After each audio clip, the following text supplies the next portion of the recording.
BCE sorprende i mercati rafforzando la dotazione del programma di acquisto di emergenza antipandemia di 600 miliardi di euro per un totale di 1.350 miliardi, una scelta che faciliterà ulteriormente la politica monetaria generale, sostenendo le condizioni di finanziamento nell'economia reale, in particolare per le imprese e le famiglie.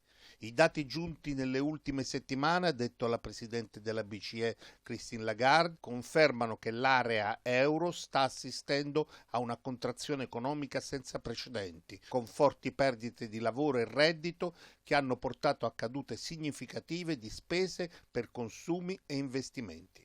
La BCE si attende che un ribalzo dell'economia dell'area euro inizierà nel terzo trimestre, anche se l'entità del ribalzo resta molto incerta. Contattato oltre un terzo del campione di 150.000 cittadini coinvolti nella campagna nazionale dei test sierologici. Le persone contattate, si apprende dalla Croce Rossa italiana, sono più di 54.000 e circa 18.000 sono gli appuntamenti per il prelievo già fissati.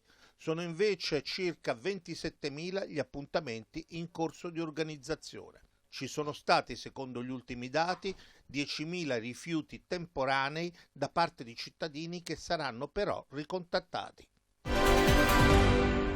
Già da un paio di giorni il sindaco di Milano Sala ha revocato l'ordinanza del 26 maggio scorso in cui si vietava la vendita per asporto di alcolici dopo le 19.30 e il consumo nelle aree non pertinenti a bar e ristoranti.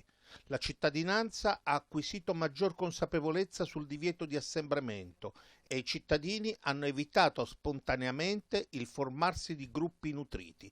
Nel periodo di divieto sono state fatte solo 8 multe e la stessa polizia locale in una relazione avrebbe dato atto del corretto comportamento dei milanesi anche per quanto riguarda l'uso della mascherina.